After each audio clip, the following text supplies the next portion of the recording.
On peut prendre place, s'il vous plaît.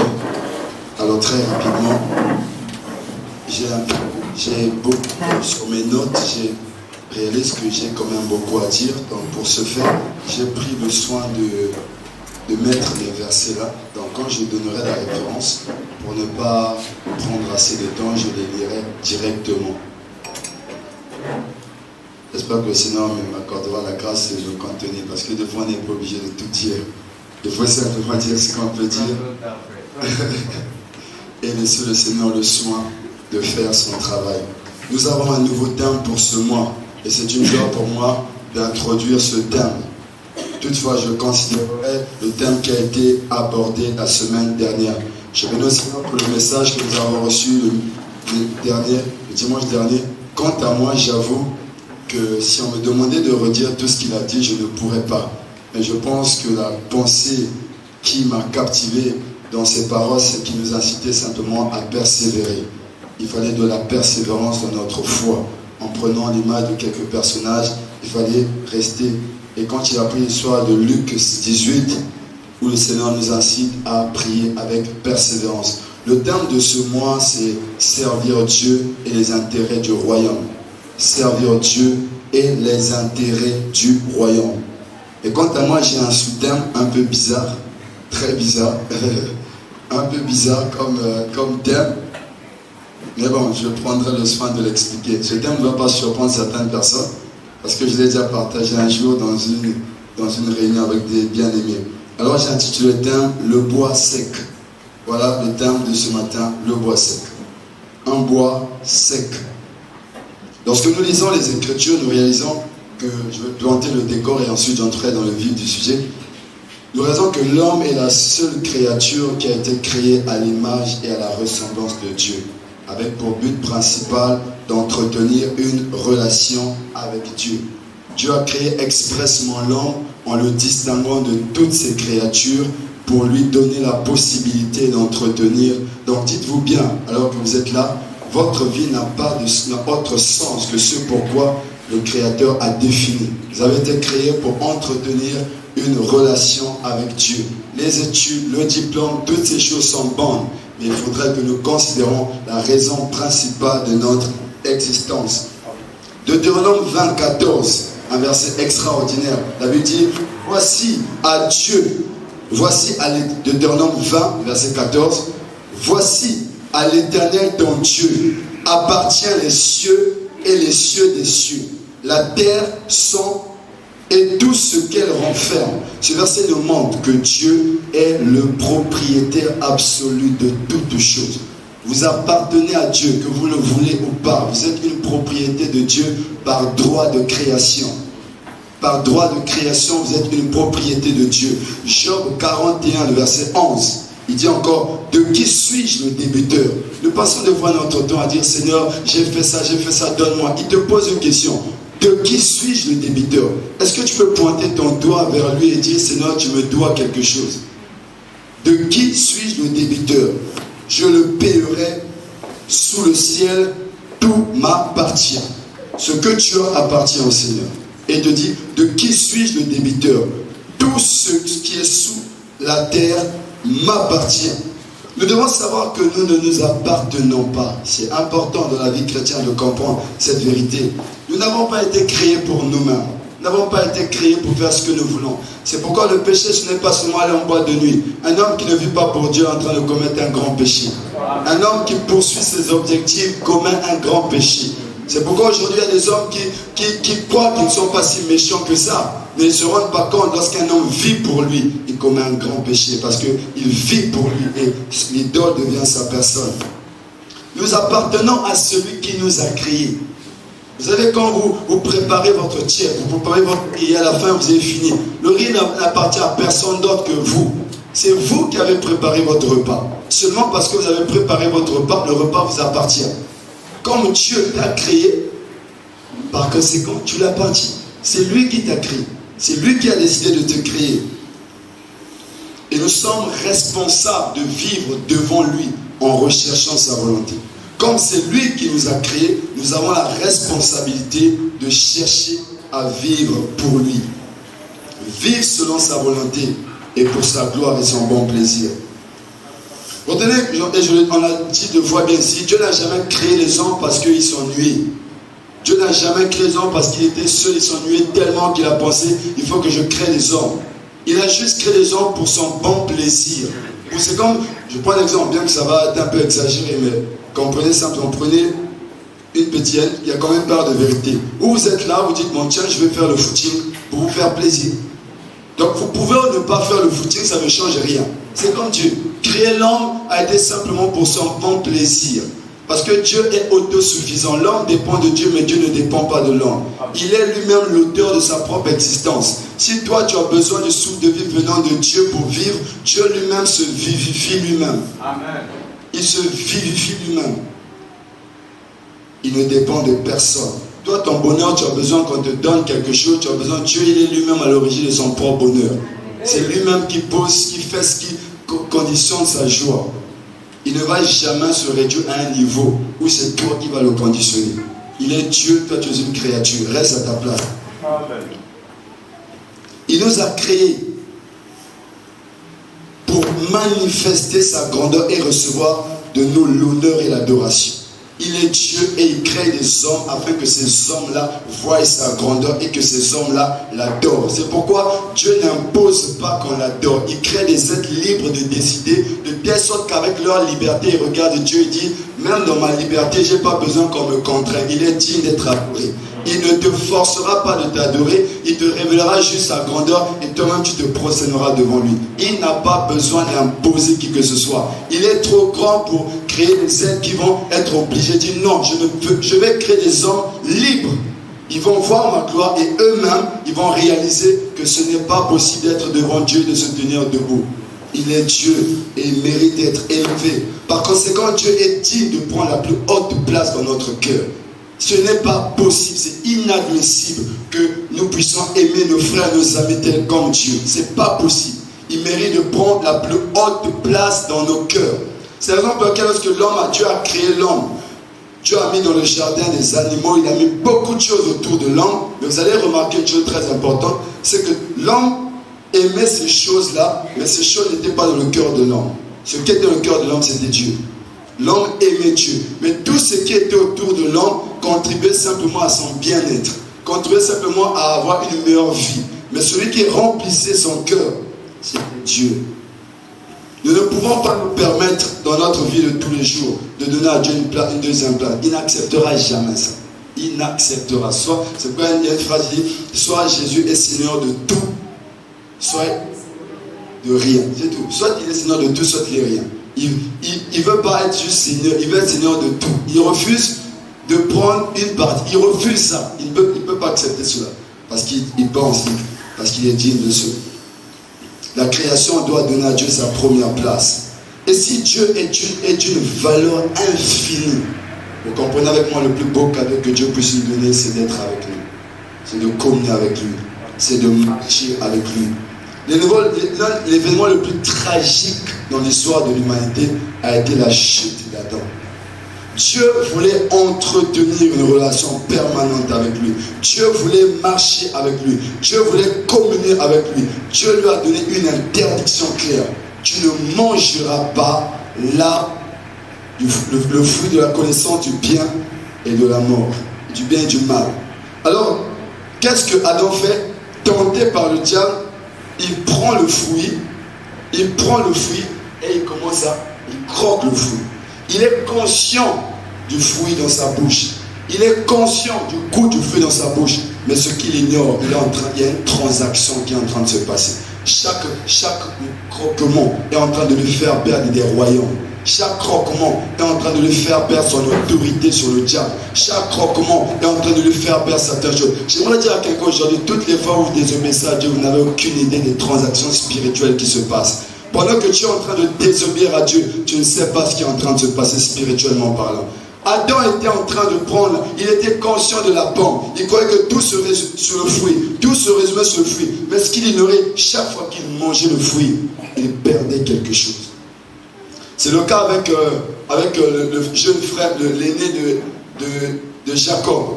Il vient et dit, j'ai faim. Et si tu ne me donnes pas ça, je vais mourir. Bon, dans le fond, une journée, tu vas mourir. une seule journée. Si tu ne me donnes pas ça, je vais mourir. On dit, ok, on va échanger le droit de naissance. Pour lui, c'était rien, c'était ses lentilles. Ça, c'était ses lentilles, la préoccupation. Mais pendant qu'il mangeait ses lentilles, il ne savait pas qu'il était en train de perdre des choses. Il n'y a aucune désobéissance qui est sans conséquence. Il n'y a aucune. Aller au-delà des lois de Dieu, aller au-delà des principes de Dieu et s'imaginer qu'on ne perd rien, c'est de la folie. La Bible nous révèle clairement, jeune, même dans le plaisir de la sexualité hors le mariage, tu n'as aucune idée de ce que tu es en train de perdre. Tu peux avorter ta destinée pour un plaisir de 5 minutes. Pour un plaisir de quelques minutes. Du moins, on a une catégorie de gens, une fornication moderne, permettez-moi de le mentionner ainsi. Où vous voyez des gens qui disent, bon frère, tu sais, bon, on n'est pas mariés, mais on peut quand même s'embrasser. Mais dans ce que vous êtes en train de faire, vous n'avez aucune idée de ce que vous perdez spirituellement. Parce que quand vous finissez de faire ça, et que vous venez, et que vous adorez Dieu, que vous pleurez, je peux vous assurer, et je reste convaincu qu'il y a des moments, avec cette période, le diable va même vous créer une atmosphère qui va vous faire croire. Parce que Dieu ne peut pas être là. Et si Dieu n'est pas là, et que vous sentez la présence de Dieu, ce n'est pas la présence de Dieu. Parce que Dieu ne peut pas cohabiter. Adam ne savait pas qu'en le faisant, il y avait une transaction qui se faisait. Il perdait les royaumes. Il était en train de perdre tous les royaumes. Par sa désobéissance, Adam et Ève ont brisé leur communion avec Dieu. Ils ont perdu leur condition originelle de justice et de sainteté. Leur cœur n'était plus pur. Il est devenu souillé. Il a perdu son état. Il a perdu sa forme originelle. Mais la conséquence, et ce qui est tragique, la Bible déclare, Dieu créa l'homme à son image et à sa ressemblance. Il y a un autre verset qui dit, le verset qui suit dit, Adam et Ève. Je pense qu'on va le lire rapidement. C'est Genèse 5, 13. Voici le livre de la postérité d'Adam. Lorsque Dieu créa l'homme, il le fit à la ressemblance de Dieu. Lorsque Dieu créa l'homme, il le fit à la ressemblance de Dieu. Verset 2. Il créa l'homme et la femme, il les bénit et les appela du nom d'homme lorsqu'ils furent créés. Le verset 1 dit, lorsque Dieu créa l'homme, il le créa à la ressemblance de Dieu. Le verset 3 dit, Adam âgé de 130 ans engenda un fils à sa ressemblance selon son image. Donc les enfants d'Adam, eux, ils sont nés à l'image et à la ressemblance d'Adam. Ils sont nés à l'image d'un Adam corrompu. Ils sont nés à l'image d'un Adam dans le péché. Un Adam qui a perdu l'image, sa nature originelle. Et cette nature a influencé l'humanité tout entière. À cela, Dieu a mis une sentence, la mort. C'est ce qui justifie pourquoi tous les êtres humains aujourd'hui connaissent la mort. Chacun des descendants d'Adam est né sous la sentence de la mort, corrompu moralement et totalement enclin au mal. Les gens naissent dans un état dépravé. Et quand on parle du mot dépravé, ça a tendance à quelque chose de tordu. L'homme a conservé quelque chose de l'image de Dieu, mais de façon très tordue, de façon très dénaturée. Il a perdu l'éclat, il a perdu. Et dans sa condition, l'esprit de l'homme est devenu hostile à Dieu. C'est pourquoi les hommes n'aiment pas Dieu. Les hommes ne cherchent pas Dieu.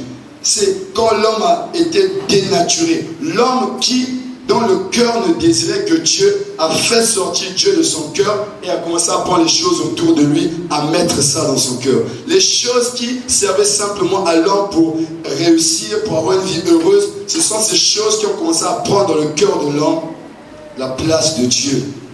L'homme est devenu hostile à Dieu. Il atteint une incapacité à obéir le Seigneur. Il n'a pas cette capacité, il n'a pas cette force. La Bible nous le dit clairement. Tout ce qu'il fait, il le fait pour ses intérêts. Il le fait pour atteindre ses objectifs. L'homme commence à aimer le plaisir plus que Dieu.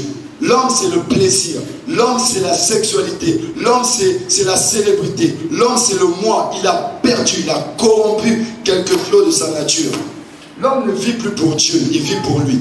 Il vit pour ses intérêts. Il vit pour ses objectifs. Tout est centré sur lui. Ses actes ne sont plus motivés par l'amour pour Dieu. Ses actes sont motivés par l'amour pour lui-même. Ses actes sont motivés par l'amour pour lui.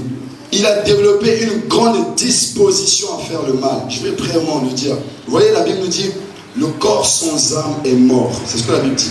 Le corps sans âme est mort. Comme vous voyez ma main là, vous sentez qu'elle a encore toute ça, une certaine couleur. Mais si le Seigneur permettait que je quitte ce monde d'ici 2 ou 3 jours, naturellement, la peau change lorsqu'on voit un mort. La peau change de couleur. Pourquoi cette peau change de couleur? Parce que l'âme est partie. La Bible dit que là, le corps sans âme est mort. Quand l'âme, aussi longtemps que l'âme est là, mon corps ne peut pas s'exposer à la putréfaction. Ce n'est pas possible. Mais lorsque l'âme sort, le corps perd la vie qui lui était communiquée par là et s'expose à la putréfaction. Mais la même Bible dit que l'esprit vivifie l'âme. Donc l'esprit vivifie l'âme. Ça veut dire que si l'absence de l'âme dans le corps conduit à la putréfaction, à la corruption du corps physique, ça veut dire que quand l'homme est coupé, que l'homme est mort spirituellement, son esprit ne vivifie plus son âme et son âme s'expose aussi à une corruption, à une tendance à aimer le mal, à aimer tout ce qui est mauvais, à aimer. Ce qui fait en sorte que lorsque vous me voyez, par exemple moi qui suis devant vous, quand je meurs, si je meurs, dans les minutes qui suivent, la peau change de couleur, mais après 2 ou 3 jours, la pourriture devient de plus en plus grande. Il en est de même pour l'homme. Plus le temps avance, plus l'âme de l'homme est en train de se corrompre davantage. Plus l'âme est en train de se corrompre. C'est pourquoi le diable saisit cette occasion dans le livre de Éphésiens 2, la Bible déclare, vous étiez morts, vous étiez conduits par l'esprit de prince de ce monde. Comme l'esprit, la personne est morte spirituellement et que son esprit ne peut plus vivifier son âme, alors c'est l'esprit du diable qui vient maintenant vivifier négativement l'âme de la personne en l'emmenant à commettre les plus grandes abominations. L'homme atteint un niveau inimaginable. L'homme ne peut plus chercher Dieu. Et je veux une parenthèse. Ça m'a surpris quand je me suis rendu compte qu'aucun païen ne cherche Dieu. Je vais l'expliquer. Aucun païen ne cherche Dieu. Aucun païen ne cherche Dieu. C'est peut-être fort parce qu'on va se dire, mais tiens, moi je connais le témoignage d'une femme, elle était païenne, elle cherchait Dieu, elle cherchait Dieu. Mais la Bible nous montre qu'aucun païen ne cherche Dieu. Rapidement, je vais lire un verset. Romains 3:11. Nul n'est intelligent, nul ne cherche Dieu. Nul ne cherche Dieu. C'est un contexte vraiment d'une personne dépravée, une personne qui n'a pas connu le Seigneur. Pourquoi suis-je en train de dire qu'aucun païen ne cherche Dieu? Parce que nous écoutons les témoignages des hommes qui se sont convertis en disant « Je ne connaissais pas le Seigneur, mais je cherchais Dieu. Je dis Seigneur, si tu existes, révèle-toi à moi. » En réalité, le païen ne cherche pas Dieu. Le païen cherche une solution à son problème. Le païen cherche comment sortir de sa situation. Et quand il pense qu'il y a un Dieu quelque part, alors il cherche ce Dieu. En fait, ce n'est pas Dieu qui cherche en tant que tel, mais c'est une solution à son problème. Par contre, le chrétien, lui, cherche Dieu. Le chrétien a soif de Dieu. Le chrétien veut de Dieu parce que Dieu commence à lui procurer une joie. Donc l'homme, naturellement, ne cherche pas Dieu. L'homme veut sortir de ses problèmes. L'homme veut sortir de ses difficultés. Et l'homme a atteint un niveau bizarre. Il ne peut même pas se libérer de son état. Là où l'homme est, il ne peut pas se libérer. Il a beau faire des efforts. Il est spirituellement mort, moralement corrompu. Il a développé une aptitude phénoménale à faire le mal. Et ce qui est surprenant, la Bible nous révèle dans Psaume 81:12. Mais mon peuple n'a pas écouté ma voix. Israël ne m'a pas obéi. Alors je les ai livrés au penchant de leur cœur. Ce verset nous montre que même dans la corruption, Dieu préserve l'homme de sa propre nature. C'est-à-dire le verset dit qu'ils ont tellement péché que je les ai livrés à leur nature. C'est ce que nous voyons dans Romains 1. Il dit les hommes n'ont pas cherché à me connaître, je les ai livrés à eux, à eux-mêmes. Et c'est pendant que je les ai livrés à eux-mêmes que les femmes commencent à aller avec des femmes, les hommes commencent à aller avec des hommes. Donc ça veut dire que même dans notre état de pécheur, Dieu nous a préservés de notre nature corrompue. Il nous a gardés. Même n'ayant pas une relation avec lui dans son amour, il nous a préservés de notre nature. C'est pourquoi aujourd'hui, toi et Hitler, tu n'es pas meilleur qu'Hitler. Je vous assure, vous n'êtes pas meilleur qu'Hitler. Nous ne sommes pas meilleurs qu'Hitler. Toi et moi, en tant qu'étant païen, on avait les mêmes dispositions. C'est juste que Dieu, dans son amour, a fait un certain nombre de choses pour nous préserver de notre nature. C'est ce qu'il a fait. Il nous a fait naître dans une famille où les parents étaient rigoureux. La rigueur des parents a permis à ce que notre nature corrompue ne s'exprime pas. Il nous a donné des des États. C'est pourquoi la Bible déclare respecter les magistrats. Ce sont les serviteurs de Dieu. Parce que si aujourd'hui il n'y a plus de magistrats, les gens vont tuer comme ils le veulent. Donc le gars ne peut pas donner libre cours à sa nature parce qu'il sait que s'il le fait, il entrera en prison. Donc même là, Dieu est en train de nous préserver de notre nature corrompue. Tu aurais pu faire les mêmes choses que ces hommes font. Tu as eu la grâce avec un papa rigoureux, une maman rigoureuse qui t'a aidé. C'est pourquoi on voit certaines personnes, quand on les envoie, par exemple en Europe, ils deviennent des bandits. Oh, il était sérieux. Il n'a jamais été sérieux. Il a été dans un environnement où on l'a empêché d'être ce qu'il est. Ses parents étaient rigoureux avec lui. À peine il s'exprimait, on tapait fort. Mais vous l'avez donné la liberté. Il vous exprime sa vie. Et c'est ça qui nous permet de réaliser combien, même dans notre état, Dieu nous a aimés. Mais dans cet état, nous avons vécu dans la chair. Nous avons déshonoré Dieu. La Bible dit, or ceux qui vivent selon la chair ne peuvent pas plaire à Dieu. Voilà la vie que nous avons menée. Une vie qui ne pouvait pas plaire à Dieu. L'état de l'homme déshonore Dieu. La vie des hommes met Dieu en colère. Les hommes énervent Dieu. Par leur vie, ils poussent même Dieu à les détruire. Ils veulent, ce que la Bible déclare, Dieu vit que la colère de l'homme, Dieu vit que la méchanceté augmenta, que les pensées de l'homme ne s'orientaient que vers le mal. Dieu se repentit d'avoir créé l'homme. Il regretta d'avoir créé, il dit, il faut qu'on finisse avec toute cette génération. Dieu a établi des lois, de telle sorte que chaque être humain soit responsable d'obéir à ses commandements. Mais l'homme a violé à longueur de journée les commandements de Dieu. Mais le même Dieu qui a été désobéi, qui a été déshonoré, c'est le même Dieu qui prend encore l'initiative de sauver ces hommes pécheurs. Ces hommes qui l'ont déshonoré, ces hommes qui ont violé ses commandements, ces hommes qui ont craché sur son visage, des hommes qui ont vécu en or la loi, qui n'ont pas considéré son autorité. C'est à ces hommes que Dieu prend encore l'initiative. Ézéchiel 36, le verset 17, il dit, fils de l'homme, ceux de la maison d'Israël, quand ils habitaient leur pays, l'ont souillé par leur conduite. Ils ont souillé par leur conduite. Ils ont vécu dans la désobéissance. Le verset 21 dit, et j'ai voulu sauver l'honneur de mon saint nom. Et j'ai voulu sauver l'honneur de mon saint nom, que profaner la maison d'Israël parmi les nations où elle allait. C'est pourquoi dis à la maison d'Israël, ainsi parle le Seigneur l'Éternel, ce n'est pas à cause de vous que j'agis de la sorte. Frère, retiens ça clair. Tu n'as jamais été bon pour que Dieu te sauve. Tu n'as jamais fait quoi que ce soit. Tu n'as jamais donné à Dieu une raison pour qu'il te sauve. Jamais. Et un jour, il y a un pasteur qui disait, je suis surpris quand je vois des gens dans les églises lever les mains et dire, oh Seigneur, qu'est-ce que tu as vu en moi pour me sauver? Qu'est-ce que tu dis? J'ai envie de me dire à l'oreille, il n'a rien vu. Il n'a rien vu de bon. C'est-à-dire que ce qu'il a vu, c'est un gars qui mérite l'enfer. Ce qu'il a vu, c'est un gars qui mérite qu'on le détruise. Mais dans son amour, parce qu'il t'a créé pour sa gloire. Parce qu'il t'a créé pour sa gloire. Parce qu'il t'a créé pour sa gloire. Il dit, je veux sauver l'honneur de mon nom. Je l'ai créé pour ma gloire, mais par sa vie, elle m'a déshonoré. Par sa vie, elle m'a déshonoré. Dans le péché, elle m'a humilié. Dans la désobéissance, Satan a ri. Mais je vais sauver mon nom. Je l'ai créé pour ma gloire. Le peuple que je me suis choisi publiera mes louanges. Je l'ai créé pour ma gloire. Dieu t'a créé pour sa gloire. Il t'a créé pour sa gloire.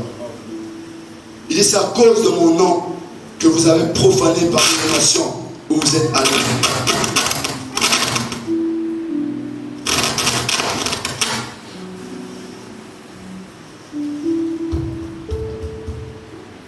J'en pose. Que le Seigneur soit béni. Au verset 26. Verset 26 de Ézéchiel 36, il dit, je vous donnerai un cœur nouveau. Il dit qu'il va s'engager à faire quelque chose. Je vous donnerai un cœur nouveau. Il dit, vous m'avez tellement énervé, vous méritez l'enfer, vous m'avez désobéi, mais par amour pour moi, je vais faire une chose. Je vous donnerai un cœur nouveau. Et je mettrai en vous un esprit nouveau. Je donnerai de votre corps le cœur de pierre, et je vous donnerai un cœur de chair. Je mettrai mon esprit en vous, et je ferai en sorte que vous suivez mes ordonnances, que vous observez et pratiquez mes lois. Pour nous sauver, il a donné sa vie. Nous n'avons aucune idée du prix que cela lui a coûté.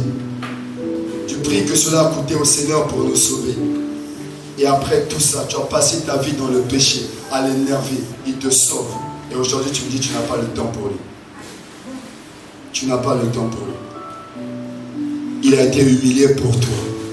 Parce qu'il voulait te sauver. Et tu n'as pas le temps pour lui. Il a donné sa vie à la croix. Parce que ta fornication, ton péché te conduit en enfer. Et tu vas refaire encore la même chose. Ton mensonge, ton hypocrisie, ta désobéissance, le fait que tu vis pour toi, te destine à l'enfer. Il est venu. Il a été humilié. Il a accepté d'être abaissé. Ne pas prendre la forme d'un homme. Il a pris la forme d'un esclave.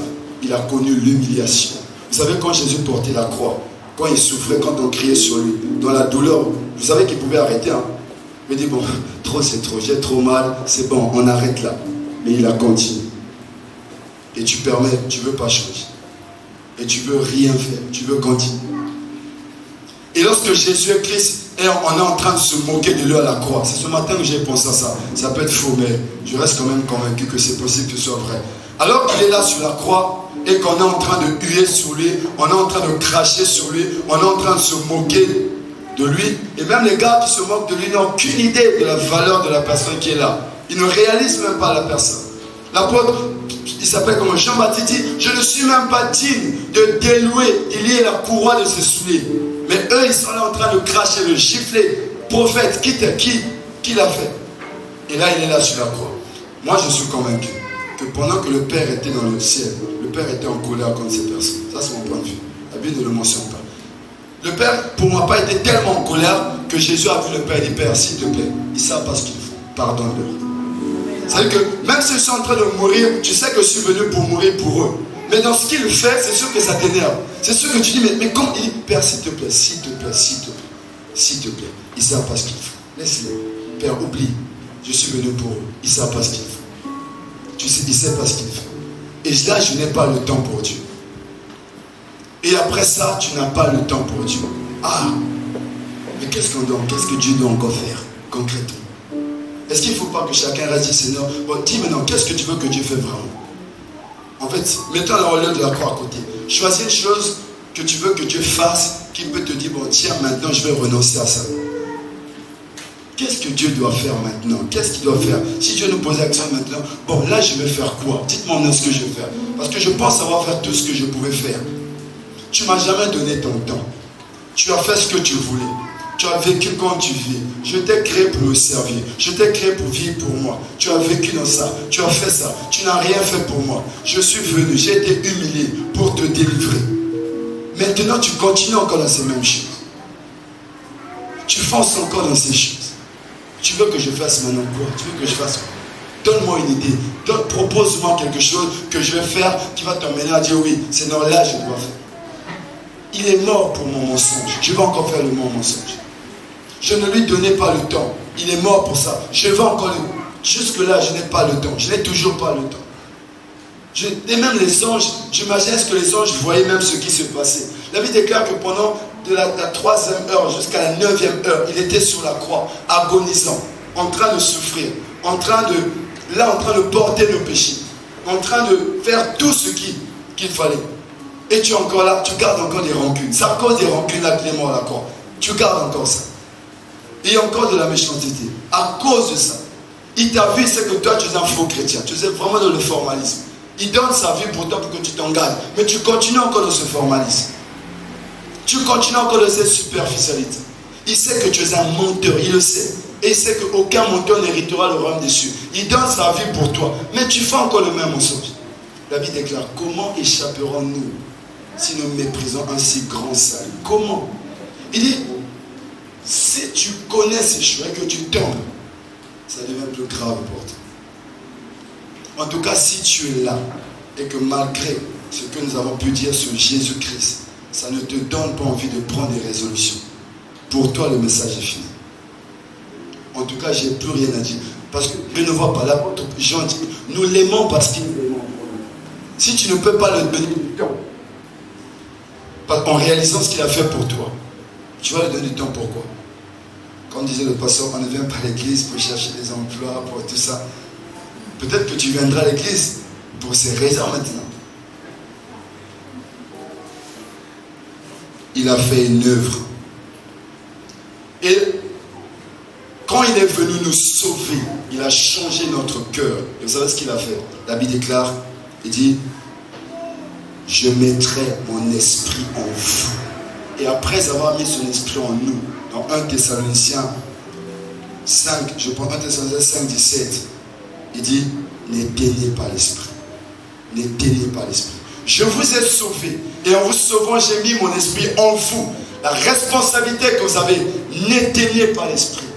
N'éteignez pas l'esprit en vous. N'éteignez pas l'esprit en vous. Frères, sœurs, Dieu nous a sauvés pour bien des raisons, mais j'aime Éphésiens 1,4, la Bible déclare, en lui Dieu nous a élus avant la fondation du monde pour que nous soyons saints et irréprochables devant lui. C'est-à-dire, je n'ai jamais réussi à vivre une vie droite devant Dieu, mais il m'a sauvé pour me rendre capable de vivre une vie telle que lorsqu'il me regarde, il dit, oui, je suis content. Dans mon incapacité à vivre une vie qui la réjouit, il est venu me sauver pour me donner l'opportunité de vivre une vie qui le plaise. Dieu t'a créé pour que tu vives une vie qui le réjouisse. De telle sorte que lorsqu'il te voit, lorsqu'il me voit, il soit content. C'est pourquoi il a mis son esprit en toi, pour que son esprit fasse un travail qui va t'emmener à atteindre le niveau. Lorsqu'il te voit, il est content. Il a dit ça à Jésus, celui-ci est mon fils bien-aimé, en qui j'ai mis toute mon affection. Écoutez-le, je l'aime, il fait ce que je lui demande de faire. Mais lorsqu'il t'a vu, il a vu un rebelle, il a vu un menteur, il a vu une personne qui ne donne pas le temps. Mais il est venu te sauver, il a mis son esprit en toi pour te donner la capacité de vivre la vie que tu n'as pas pu. Tu as peut-être 20 ans, peut-être 15 ans de ta vie a été dans la désobéissance. Ne devrais-tu pas te dire, après avoir gaspillé autant d'années à déshonorer Dieu, que je donne au reste de ma vie une nouvelle orientation?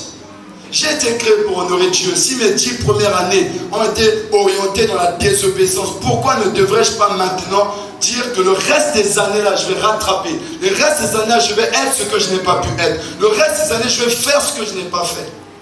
Il t'a créé pour lui. Tu l'appartiens. Et il te dit, n'éteins pas l'esprit. N'éteins pas l'esprit. Dieu nous a sauvés. Il a mis son esprit en nous. Et il attend à ce que cet esprit, que nous n'éteignions pas l'esprit. Ici, il a assimilé le Saint-Esprit à un feu. Un feu qui est dans notre cœur et qui doit faire une œuvre, qui doit consumer certaines choses, qui doit détruire certaines choses, qui doit travailler. Dans notre version, quand il n'éteignait pas, on dit, quand vous dire en fait, n'empêchez pas le Saint-Esprit de faire son œuvre en vous. Ne l'empêchez pas de faire son travail en vous. Il n'est pas venu habiter en vous comme par tourisme. Vous avez un caractère, vous avez des habitudes, vous avez des défauts. Il est en vous, il est en nous pour transformer notre vie, pour changer notre vie, pour nous rendre capables de faire ce que nous n'avons pas pu faire. Voilà ce à quoi il veut que nous n'éteignions pas. Une personne qui éteint le Saint-Esprit, c'est une personne qui tolère le péché dans sa vie. Le péché empêche l'action du Saint-Esprit. Si vous voulez vraiment ne pas atteindre, devant considérer les interpellations de Paul. Éphésiens 5, 17, il dit, voici donc ce que je vous dis et que je déclare dans le Seigneur. C'est que vous ne devez plus vivre, vous ne devez plus marcher comme les païens qui marchent sur la vanité de leurs pensées. Vous ne devez plus le faire. C'est pourquoi renoncez au mensonge et que chacun de vous parle selon la vérité à son prochain. Car nous sommes membres les uns les autres. Verset 26. Si vous vous mettez en colère, ne péchez point. Que le soleil ne se couche pas sur votre colère et ne donnez pas accès au diable. Qui ne sort de votre bouche, verset 29, aucune parole mauvaise, mais si on a lieu quelques bonnes paroles qui servent à l'édification et communiquent une grâce à ceux qui l'entendent. Que toute amertume, que toute animosité, toute colère, toute clameur, toute calomnie et toute espèce de méchanceté disparaissent du milieu de vous. Soyez bons les uns envers les autres, compatissants, vous pardonnant réciproquement, comme Dieu vous a pardonné en Christ. Que l'impudicité, qu'aucune espèce d'impureté et que la cupidité ne soient même pas nommées parmi vous, ainsi qu'il convient des saints. Qu'on n'entende ni paroles déshonnêtes, ni propos insensés, ni plaisanteries, choses qui sont contraires à la bienséance. Qu'on entende plutôt des actions de grâce. Car sachez bien qu'aucun impudique ou impur ou cupide, c'est-à-dire idolâtre, n'a d'héritage dans le royaume de Christ et de Dieu. Mais revêtez-vous du Seigneur Jésus et n'ayez pas soin de la chair pour en satisfaire les convoitises. Dieu veut que nous nous dépouillions de la chair. que nous nous dépouillons de ces choses. Le chrétien doit renoncer au mensonge, renoncer à toutes ces impuretés. Ces choses ne doivent pas être contre au milieu de nous. On ne doit pas avoir l'impureté dans la vie d'un chrétien. Tu ne peux pas porter le nom de chrétien et vivre dans le péché. Ce n'est pas possible. Soit arrête ce nom. On raconte l'histoire d'un homme, Alexandre le Grand. Il semble ils sont allés combattre. Et pendant qu'ils combattaient, Alexandre le Grand était un guerrier très fort. Quand il entrait dans le combat, il ne renonçait pas au combat. Pour lui, il ne fallait jamais repousser chemin. On vient d'annoncer, Alexandre, grand roi, il y a un jeune homme dans la troupe qui est pendant le combat, il a repoussé la foule. Il dit, emmenez-moi ce jeune. Le jeune vient, il voit le jeune, il dit au jeune, comment tu t'appelles? Le jeune dit Alexandre. Le gars, il a souri, il dit, waouh, mais c'est beau ça. Il dit, mais qu'est-ce que j'entends de toi? Il dit Alexandre, mon roi, ce que vous venez d'entendre est vrai. Le roi dit, ah bon? Le roi a crié très fort. Le roi l'a dit clairement. Soit tu deviens courageux, soit tu enlèves ce nom. Soit tu deviens courageux, soit tu enlèves ce nom. Parce que moi, ton roi, je suis un roi courageux. Et si tu portes le nom d'Alexandre et que tu n'es pas courageux, enlève ce nom. Ne porte même pas ce nom. Et je pense que Dieu peut le dire aujourd'hui à des gens. Soit tu portes le nom de chrétien, soit tu ne le portes pas. Soit tu portes le nom de chrétien, soit tu ne le portes pas. Il y a des choses qu'un chrétien ne doit jamais faire. Il y a des choses qu'un chrétien ne doit jamais faire. Il n'y a pas de chrétien impudique. Il n'y a pas de chrétien fornicateur. Il n'y en a pas. Dieu ne connaît pas ce genre de chrétien. Il n'y en a pas. Il n'y en a pas. L'apôtre Jean dit, ce que nous avons entendu, nous vous l'annonçons. Dieu est lumière. Il n'y a point de ténèbres en lui. Si vous dites que vous marchez avec lui et que vous vivez dans les ténèbres, vous ne le connaissez pas. Tu tolères certaines choses dans ta vie et tu prétends être en communion avec Dieu. Tu n'es pas en communion avec Dieu. Je ne suis pas en communion avec Dieu. Si ton caractère, s'il y a de la méchanceté, si tu ne peux pas pardonner, tu ne peux pas dire que tu as rencontré le Seigneur. Ce n'est pas possible. Il y a de la pureté dans la présence de Dieu. Il y a de la pureté dans le ciel. Beaucoup ne rentreront pas dans le ciel, pas parce que Dieu n'est pas bon, mais parce que le ciel va te refuser. L'endroit te refuse. Il y a de la pureté dans le ciel. Si on t'accepte, c'est toi qui vas salir le ciel. Il est préférable que tu n'entres pas. Il y a de la pureté dans le ciel.